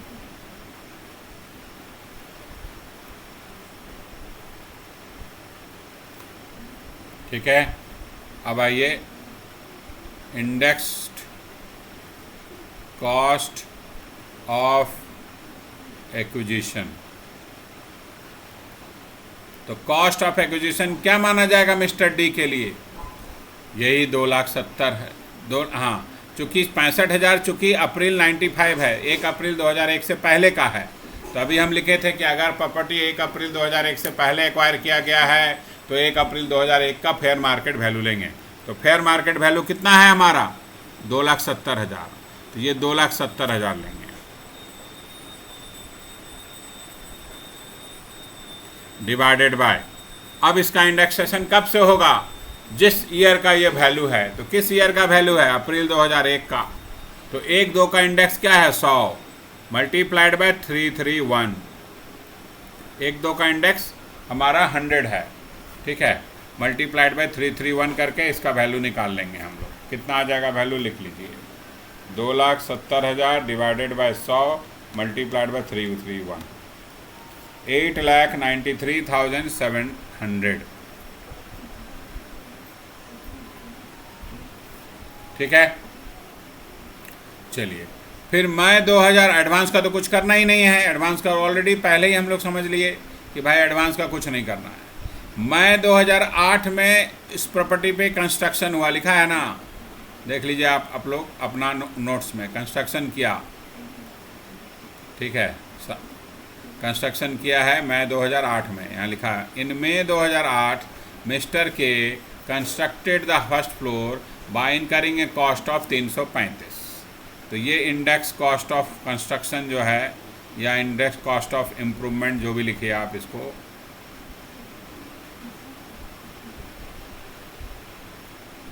आ गए। ठीक है, 2008 का वैल्यू है ये 3,35,000, ये ले लेंगे एज इट इज़। अभी हम लोग देखिए बॉम्बे हाई कोर्ट के डिसीजन से हिसाब से बना रहे हैं। ठीक है, इसलिए हम यहाँ पर 100 का इंडेक्स वैल्यू लिए। अगर इनकम टैक्स के हिसाब से बनाते, गिफ्ट कब किया था उसने, 2009 में, तो 2009 जनवरी लिखा है, तो हम 8-9 से इंडेक्स के वैल्यू से डिवाइड करते, लेकिन ऐसा हम नहीं कर रहे हैं अभी, क्योंकि हम बॉम्बे हाई कोर्ट बोलता है प्रीवियस ऑनर का जो डेट है उसी डेट से उसको इंडेक्सेशन बेनिफिट मिलेगा। तो हम अभी बॉम्बे हाई कोर्ट के डिसीजन से हिसाब से बना रहे हैं। अगर इनकम टैक्स एक्ट के हिसाब से बनाते तो हम जनवरी 2009 यानी प्रीवियस ईयर 8-9 के डेट से हम इंडेक्सेशन करते उस प्रीवियस ईयर से, लेकिन हम लोग ऐसा नहीं कर रहे हैं क्योंकि हम बॉम्बे हाई कोर्ट से बना रहे हैं। तो बॉम्बे हाई कोर्ट के हिसाब से मई 2008 यानी 8-9 हो गया वैल्यू, 8-9 का इंडेक्स कितना है जी, 137 137 multiplied by 331, 335,000 divided by 137 multiplied by 331, 8 कितना आ गया, 8,09,379।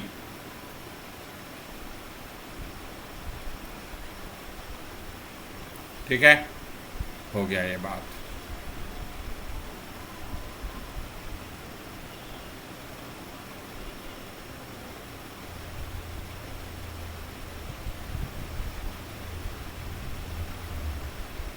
क्लियर, कोई दिक्कत?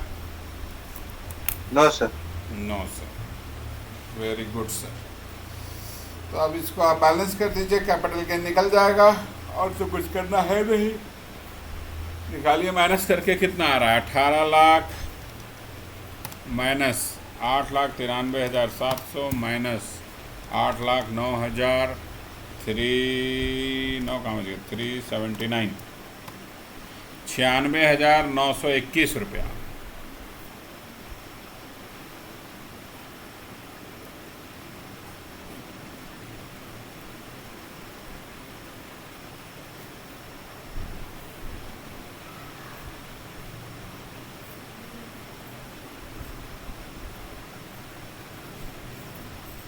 ठीक है,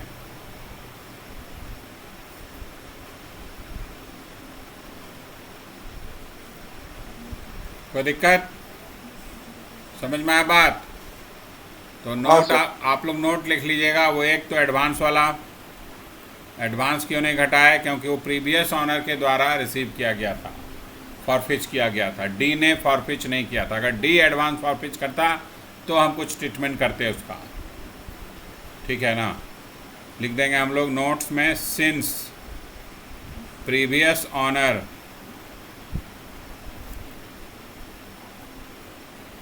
मिस्टर के फॉरफिच एडवांस ₹60,000। ठीक है, ऑन डेट क्या था, 31 अगस्त 2003, 31 अगस्त 2003, not deducted from cost of acquisition, क्योंकि प्रीवियस ऑनर ने रिसीव किया था एडवांस के ने, इसीलिए हम उसको नहीं घटाए कॉस्ट ऑफ एक्विजिशन से। अगर डी ने रिसीव किया होता 2003 में तो 2,70,000 जो कॉस्ट ऑफ एक्विजिशन है ना, उसमें से 60,000 घटाने के बाद इंडेक्सेशन करते। ठीक है, 2,70,000 से 60,000 घटा देते, 2,10,000 बचता, फिर उसको हम जो है, समझ गए बात? क्लियर? हाँ सर। और इंडेक्सेशन बेनिफिट हम लोग बॉम्बे हाई, आप लिख लीजिए वो वहाँ पर कि क्वेश्चन जो बना है बॉम्बे हाई कोर्ट के डिसीजन के हिसाब से, इसलिए इंडेक्सेशन हम लोग प्रीवियस ऑनर के डेट पर से दे रहे हैं, ठीक है ना। ये लिख लीजिए अपना समझने के लिए कि हम इंडेक्सेशन 100 या 137 क्यों लिए हैं। इसलिए लिए हैं कि हम बॉम्बे हाई कोर्ट के डिसीजन के हिसाब से बनाए हैं क्वेश्चन।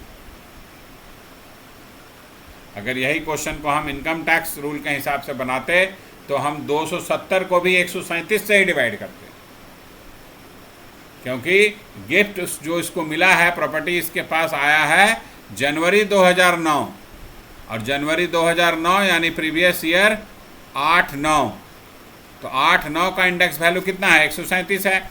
तो अगर हम इनकम टैक्स लॉ के हिसाब से बनाते तो इसको हम यहाँ से 133 से ही डिवाइड करते हैं, जो कि पिछला क्वेश्चन जो बनाए थे वो इनकम टैक्स एक्ट के हिसाब से बनाए थे, अभी बॉम्बे हाई कोर्ट के डिसीजन। बाकी ये तो 137 में ही रहेगा, क्योंकि इसी साल का खर्चा है ये, इसमें कोई फर्क नहीं, यहाँ पर फर्क पड़ेगा। समझ में आया बात? कोई दिक्कत? No sir. चलो 23 नंबर बनाए ना अभी? हाँ 23 बनाया। 24 तो नहीं बनाया था ना हम लोग? नहीं। 24 बनाइए, चलिए 24 बनाएंगे अब हम लोग। ये लिख लिए ना, किसी का छूटा नहीं ना है?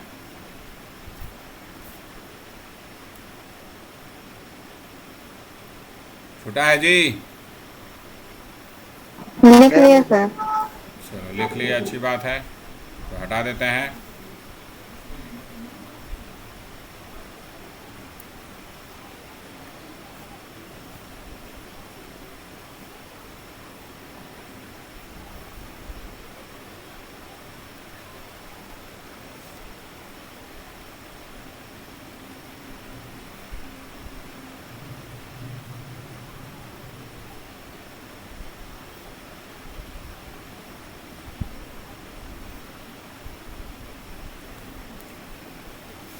चौबीस नंबर क्वेश्चन पढ़ो अब। Question number 24।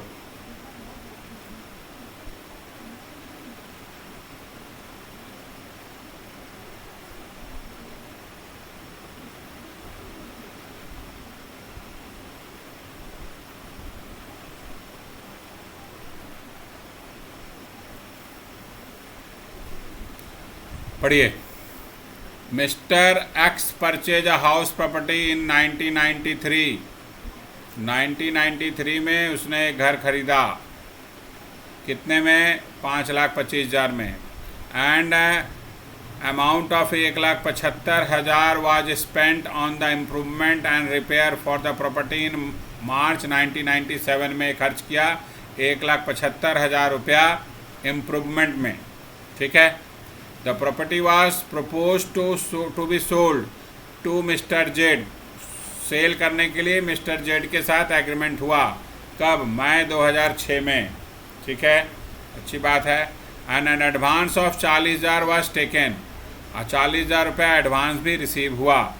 As the entire money was not paid in time, फिर जेड ने बाकी पैसा समय पर नहीं दिया, तो एक्स ने फॉरफिच कर लिया and subsequently sold the property to mister Y in the month of the March 23 for ₹60 lakh, ठीक है। फिर बाद में उसी प्रॉपर्टी को मिस्टर एक्स ने मिस्टर वाई को बेचा 60 लाख रुपया में मार्च 2023 को। Fair value of the property on 1 April 2001 was ₹11,90,000, ठीक है। What is the capital gain chargeable in the hands of Mr. X?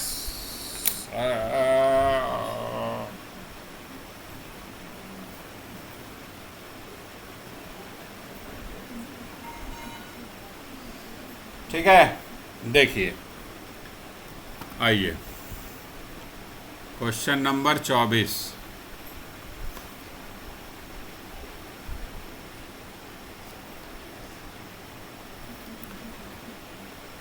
खरीदा कब? परचेज कब किया भाई प्रॉपर्टी को? दिसंबर 93 में, कितने में? 5,25,000 में। फिर इस पे इम्प्रूवमेंट का खर्च किया। इम्प्रूवमेंट कब हुआ खर्च? मार्च 97 में। कितने का? 1,75,000। ठीक है, क्लियर। अब ये दोनों डेट भी जो है, ये दोनों ही डेट तो बिफोर 1 अप्रैल 2001 का है ना, कि नहीं है? तो हमको क्या करना होगा? कॉस्ट ऑफ एक्विजिशन लेने के लिए हम क्या लेंगे? 1 अप्रैल 2001 का फेयर मार्केट वैल्यू। तो क्वेश्चन में दिया हुआ है आपको 11,90,000। तो हम कॉस्ट ऑफ एक्विजिशन क्या लेंगे?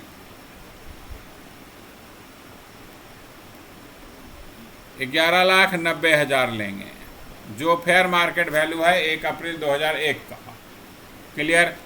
ये बात क्लियर हो गया, इसमें कोई कंफ्यूजन नहीं कि दोनों डेट जो परचेज किया वो भी 93 है और जो इम्प्रूवमेंट का खर्चा है वो भी 97 का है। तो दोनों वैल्यू मिलाकर 7 लाख हो रहा है।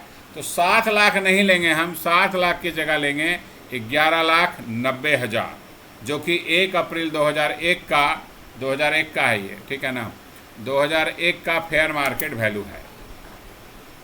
ये वैल्यू होगा हमारा कॉस्ट ऑफ एक्विजिशन। यहाँ तक समझ में आ गया? कोई दिक्कत नहीं। अब आइए एडवांस में। प्रॉपर्टी बेच कौन रहा है? मिस्टर एक्स ही बेच रहा है। कोई यहाँ गिफ्ट उफ्ट नहीं दिया हुआ है, कोई प्रीवियस ऑनर का कॉन्सेप्ट यहाँ नहीं रखेगा। ठीक है, एक्स ने उस प्रॉपर्टी को वापस बेच दिया मिस्टर वाई को, और जब जेड से एग्रीमेंट हुआ था उसका डेट दिया है आपको 2006 मई 2006, और एडवांस रिसीव किया था 40,000। चूंकि एडवांस जो रिसीव हुआ वो 1 अप्रैल 2014 से पहले का हुआ है और फॉरफिच हुआ है। ठीक है, इसीलिए यहाँ से हम एडवांस माइनस करेंगे, एडवांस फॉरफिच। ठीक है, मई 2006 को। क्लियर?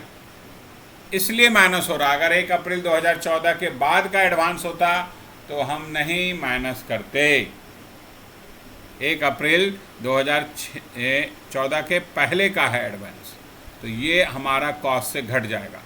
तो चूंकि हम कॉस्ट ऑफ एक्विजिशन ले रहे हैं 11,90,000, तो अब उससे घटा दिए 40,000 रुपया, तो हमारा नेट कॉस्ट ऑफ एक्विजिशन आ गया 11,50,000 रुपया।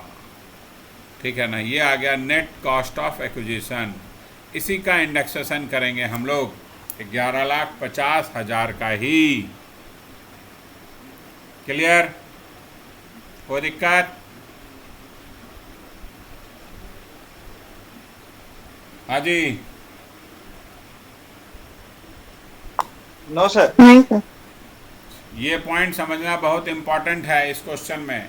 एक तो फेयर मार्केट वैल्यू हम ले रहे हैं कॉस्ट उसका, इसलिए क्योंकि दोनों जो वैल्यू है, ठीक है ना, वो पुराना है। पुराना मतलब 1 अप्रैल 2001 से पहले का है। तो दोनों के बदले में हम 11,90,000 ले रहे हैं, क्योंकि ये दोनों वैल्यू के बाद का ये वैल्यू है उस घर का, दोनों खर्च होने के बाद का। ठीक है, तो 11,90,000 आ गया हमारा कॉस्ट। चूँकि कॉस्ट 11,90,000 है और एडवांस चूँकि हम 1 अप्रैल 2014 से पहले रिसीव करके फॉरफिच किए थे, इसलिए हम माइनस कर रहे हैं। चूँकि प्रीवियस ऑनर नहीं है, मिस्टर एक्स ने ही एडवांस फॉरफिच किया और बाद में मिस्टर एक्स ने ही प्रॉपर्टी को बेचा। कोई प्रीवियस ऑनर नहीं है, इसीलिए advance forfeit by the assessee है। बिफोर 1 अप्रैल 2014 है, इसलिए हम इसको कॉस्ट से घटा रहे हैं। तो कॉस्ट आ गया आपका 11,50,000 रुपया।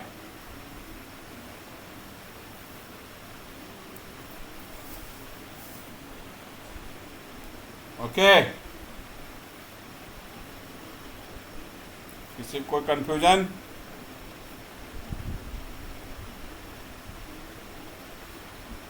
हाँ जी। नहीं है सर कंफ्यूजन। चलो अब निकालो, जब कंफ्यूजन नहीं है तो कैपिटल गेन निकालो, और क्या सोचना। 60 लाख में उसने प्रॉपर्टी को बेच दिया है मार्च 2023 में। ठीक है, मार्च 2023 में उसने 60 लाख में प्रॉपर्टी बेचा है। इसमें भी, इस क्वेश्चन में भी स्टैम्प ड्यूटी वैल्यू वगैरह कुछ दिया नहीं है। आप सिंपल कंप्यूटेशन करो, डायरेक्ट हेडिंग दे दीजिएगा आप लोग, full value of sale consideration, full value of sale consideration 60 lakh, क्योंकि स्टैम्प ड्यूटी वैल्यू वगैरह कुछ दिया नहीं, कंपेयर किसी से करना नहीं है। जो एक्चुअल सेल कंसिडरेशन है वही फुल वैल्यू हो जाएगा। एक्सपेंसेस,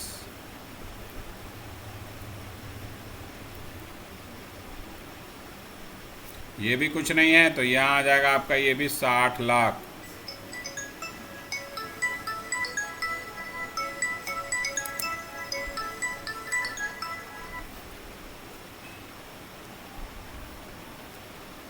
हेलो, हाँ, कहाँ से बोलिए?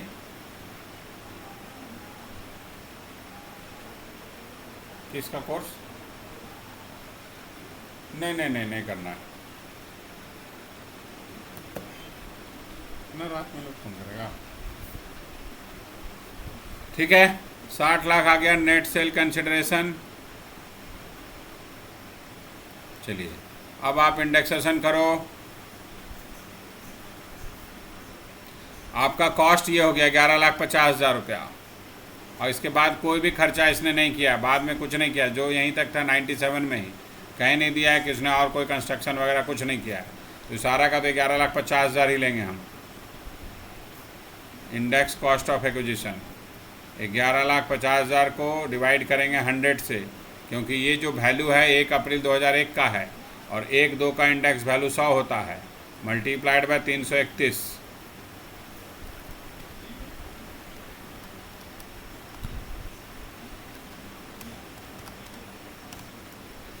टोटल आ गया 38,06,500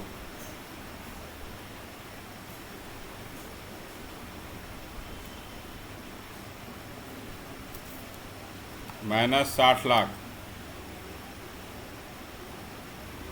21,93,500।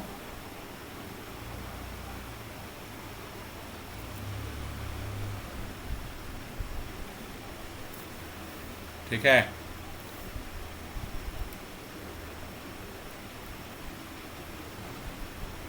कैपिटल गेन आ गया आपका 21,93,000। समझ में आया बात कि नहीं आया?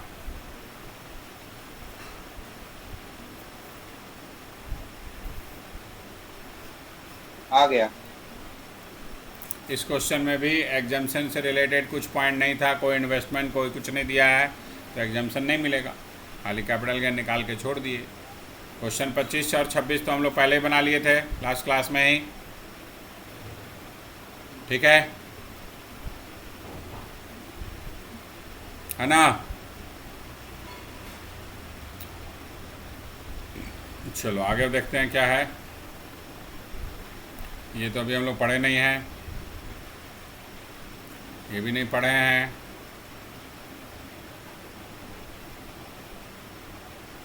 ये भी नहीं पढ़े हैं अभी।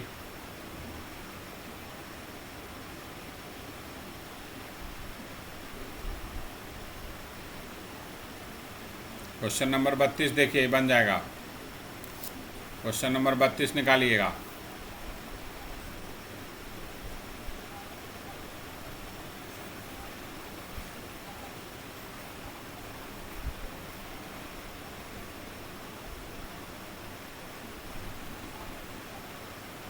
क्वेश्चन नंबर 32 देखो जी।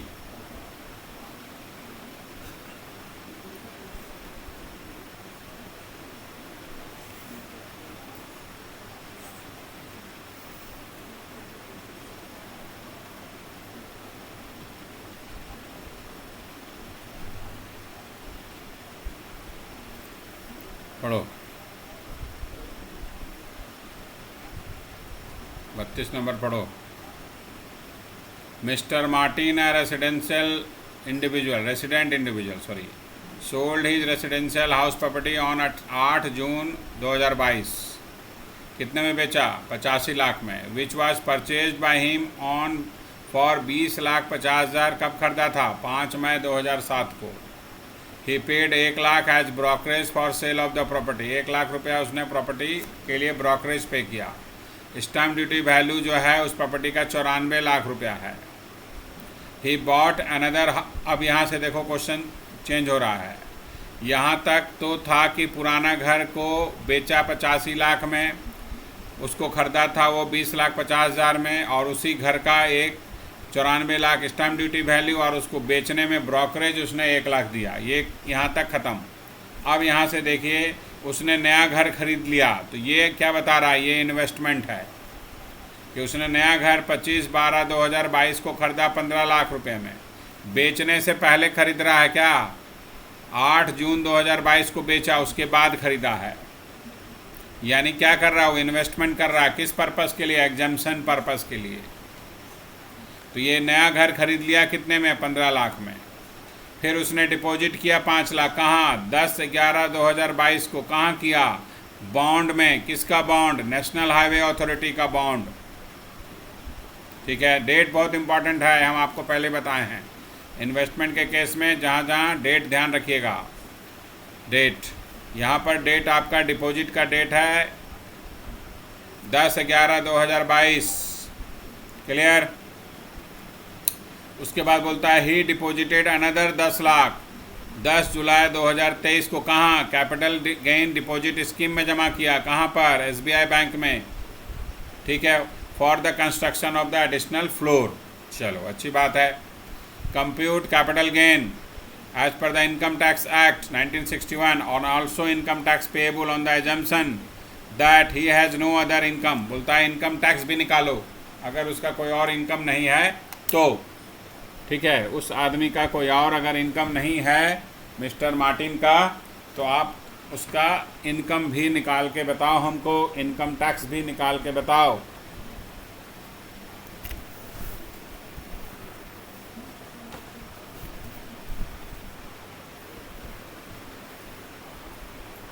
क्लियर? किसी को कंफ्यूजन?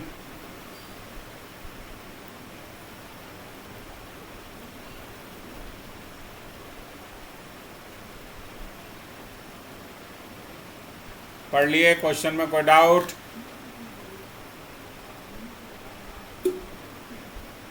कोई डाउट नहीं। पहले कैपिटल गेन निकालेंगे, बाद में एग्जम्पशन वाला पॉइंट फिर से समझ लेंगे। कैपिटल गेन निकालिए पहले।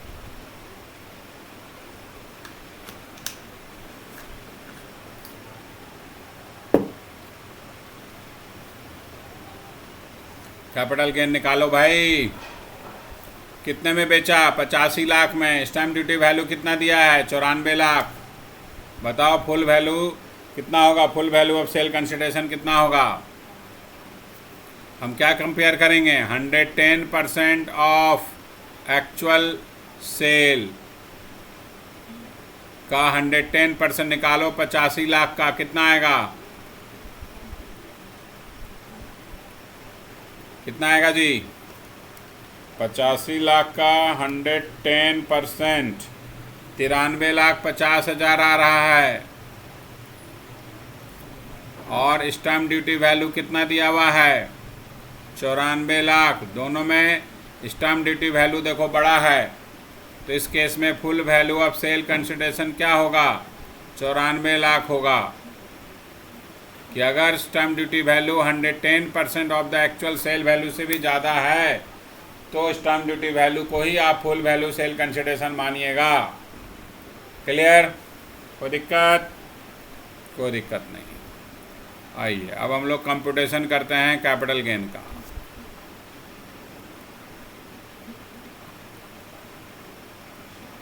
ठीक है, ऑफ मिस्टर मार्टिन।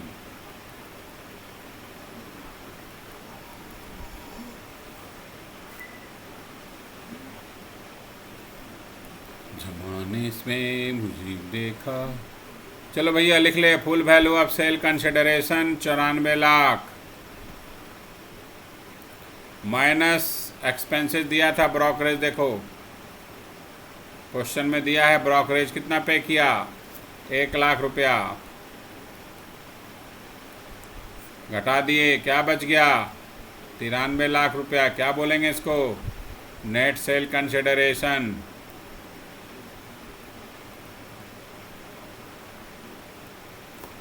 अब इंडेक्सेशन, चलो चलो चलो। प्रॉपर्टी को खरीदा कितने में था, 20,50,000 में, कब, 2007 मई में।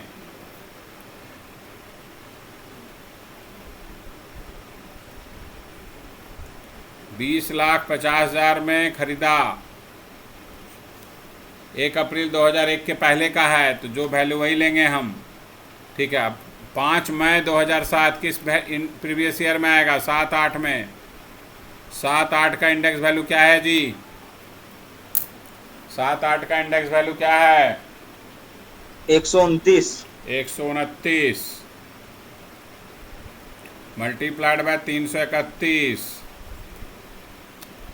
20,50,000 डिवाइडेड बाय 129 मल्टीप्लाइड बाय 331, ये आ गया 52,60,077 रुपया। 78 कर देते हैं, 1 0 और, सॉरी गलती हो गया, ठीक है। तो 93 लाख माइनस 52,60,078, ये आपका पास बच गया 40,39,922 रुपया का लॉन्ग टर्म कैपिटल गेन आ गया आपका, ठीक है। Long term capital gain 40,39,922। अब आइए यहाँ से फिर से पढ़ेंगे कि उसने एक घर खरीदा, कितने में भाई, 15 लाख में। तो घर खरीदा तो उसको एग्जेम्पशन मिलेगा,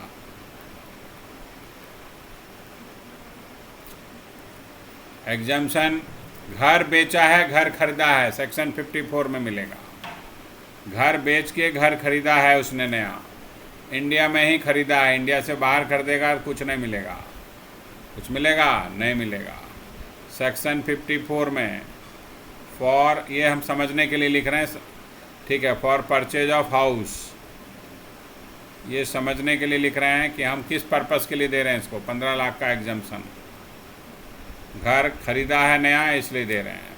चलो टोटल 40 लाख है, एग्जम्पशन 40 लाख से ज़्यादा नहीं मिलेगा उसको, 40,39,922 से ज़्यादा नहीं मिलेगा, अभी हम 15 लाख ही दिए हैं, ठीक है।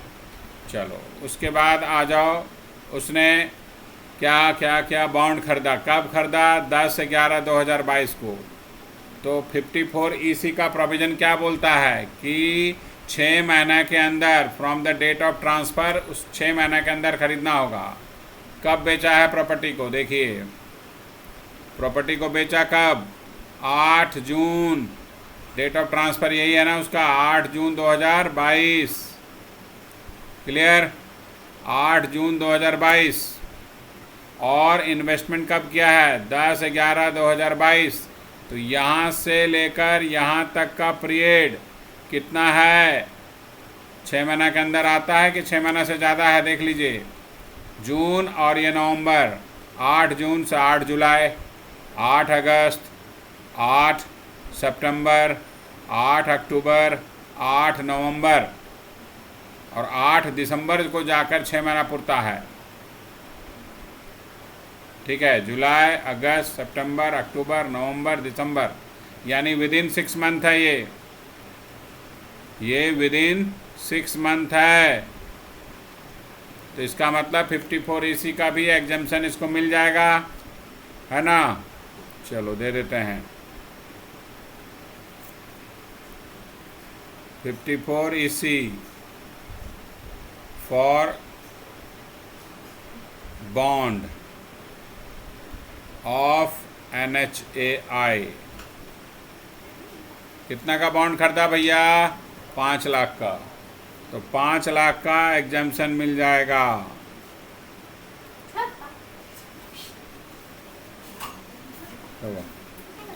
उसके बाद फिर आ जाओ नीचे, 10 जुलाई 2023 को उसने कैपिटल गेन डिपॉजिट स्कीम में जमा किया। कितना? इसका लास्ट डेट क्या है? इसका लास्ट डेट हम क्या बताए थे अभी? For assessment year 23-24 last date क्या है? 31 जुलाई 2023 बताए थे। इनकम टैक्स रिटर्न का डेट है, उससे पहले जमा हो जाना चाहिए, तो उससे पहले जमा हो रहा है। ये 31 जुलाई 2023 रिटर्न का ड्यू डेट है आपका, उससे पहले जमा हो रहा है कि नहीं हो रहा है? हो रहा है। 10 जुलाई डेट को इन्वेस्ट कर दिया, यानी 54 में वो भी मिलेगा। फॉर डिपॉजिट इन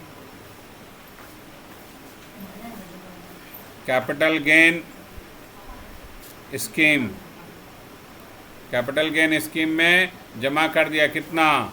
10 लाख रुपया। तो अब दोनों सारा मिलाकर कितना आता है? 15, 5, 20 और 10, 30 मिल जाएगा। 30 लाख पूरा, कोई दिक्कत नहीं। इससे कम है ना? 30 लाख माइनस कर दो, कितना बचा? 10,39,922।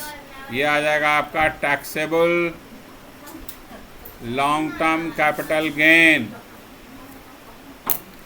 अब यहाँ आपको ध्यान रखना होगा, कैपिटल गेन तो निकल गया, ठीक है। यहाँ टैक्स भी निकालने बोला है, कैलकुलेशन ऑफ टैक्स बोला है। कितना टैक्स निकलेगा भाई बताओ?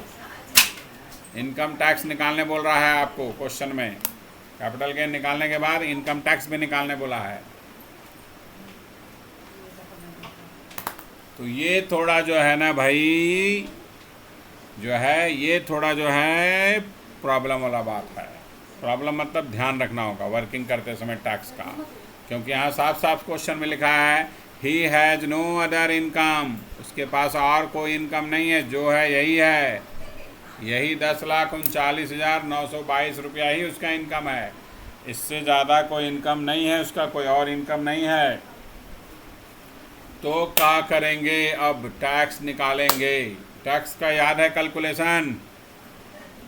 कैलकुलेशन ऑफ टैक्स याद है जी? वो स्लैब रेट वाला ना सर? हाँ जी, उसका मैं वही वाला, सही बोला। लेकिन याद है। लॉन्ग टर्म कैपिटल गेन में क्या होता है? स्लैब रेट नहीं लगता है, इसका फ्लैट रेट है। लॉन्ग टर्म कैपिटल गेन का फ्लैट रेट होता है भैया, tax rate of LTCG equal to 20%। अगर शॉर्ट टर्म कैपिटल गेन होगा तो 15%, लेकिन सेक्शन 111A वाला, अगर 112A है वो भी लॉन्ग टर्म कैपिटल गेन होता है, तो वहाँ 10% लगता है। टैक्स रेट लिख लीजिए। इसमें एग्जम्पशन है यहाँ पर एक्स्ट्रा, अलग से एग्जम्पशन यहाँ 1 लाख का 112A में अलग से है ये एग्जम्पशन 1 लाख का। ये दोनों पे नहीं लगता है ये exemption. Long term capital gain other than 112A, ठीक है। इसको छोड़ करके सब पे 20% फ्लैट है डायरेक्ट। अगर short term capital gain 111A वाला है तो 15%, और 112A वाला अगर लॉन्ग टर्म कैपिटल गेन है 10%। और अगर short term capital gain simple है, 111A वाला नहीं है, तो इस पे लगेगा स्लैब रेट। भैया ये याद रखना होगा, ये याद रखना होगा भाई। टैक्स रेट लिख लीजिए।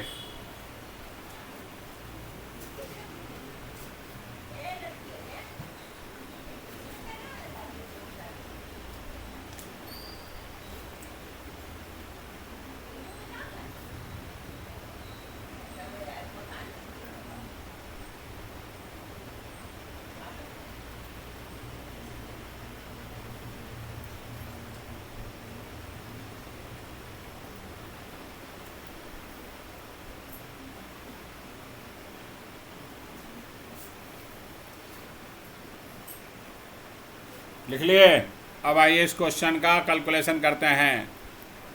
इसके पास टोटल इनकम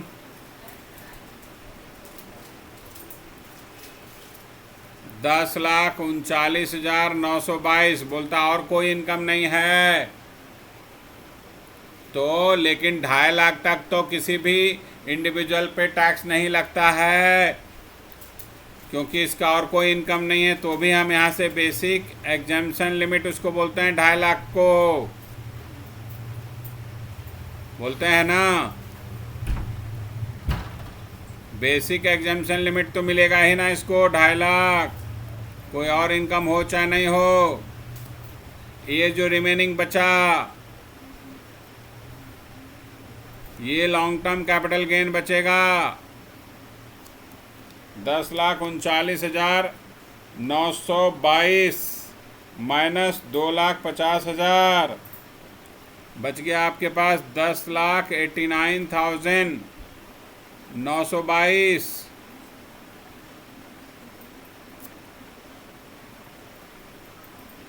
$7,89,922 ये remaining long term capital gain है। अब आप इस पे लगाइए tax directly for 20%। Basic exemption limit सबको देते हैं, ठीक है। इस पे डायरेक्ट 20% लगा देंगे, क्योंकि tax rate long term capital gain का 20% है। 1579,844, 1579 नहीं 84 है, 44 नहीं है, 84। 1,57,984 टैक्स आया। फिर इसमें ऐड क्या करेंगे, हेल्थ एंड एजुकेशन से 4%, वो इसका निकालेंगे। 1,57,984 का 4% निकालेंगे।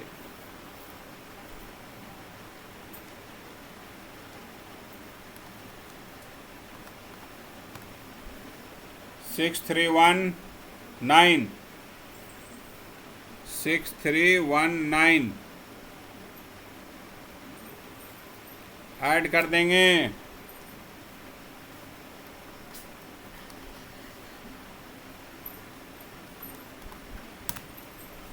164,303, 164,303।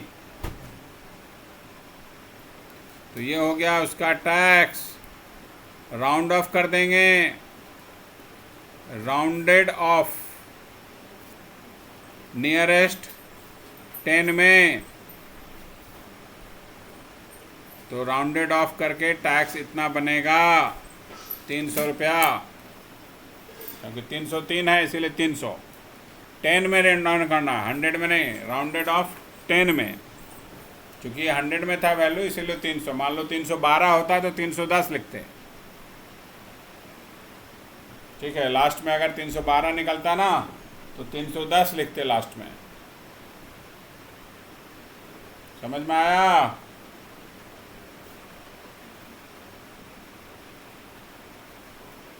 हाँ जी, हाँ सर। चलो अच्छी बात है, आ गया समझ में। तो ये हो गया तुम्हारा काम ख़त्म। मतलब ये हम लोग बना लिए क्वेश्चन कंप्लीट, जो भी था इसका रिक्वायरमेंट सारा हो गया फुलफिल। कंप्यूटेशन भी हो गया, कैपिटल गेन भी निकल गया, टैक्स भी निकाल लिए, ठीक है।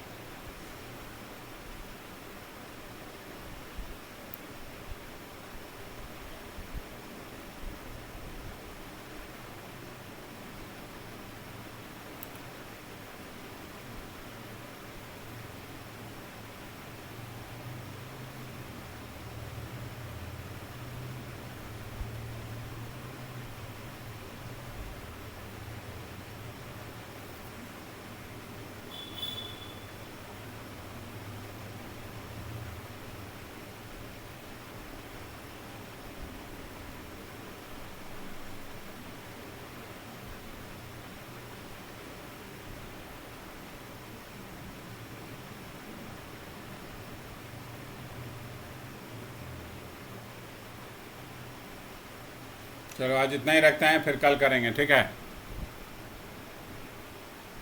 हाँ सर।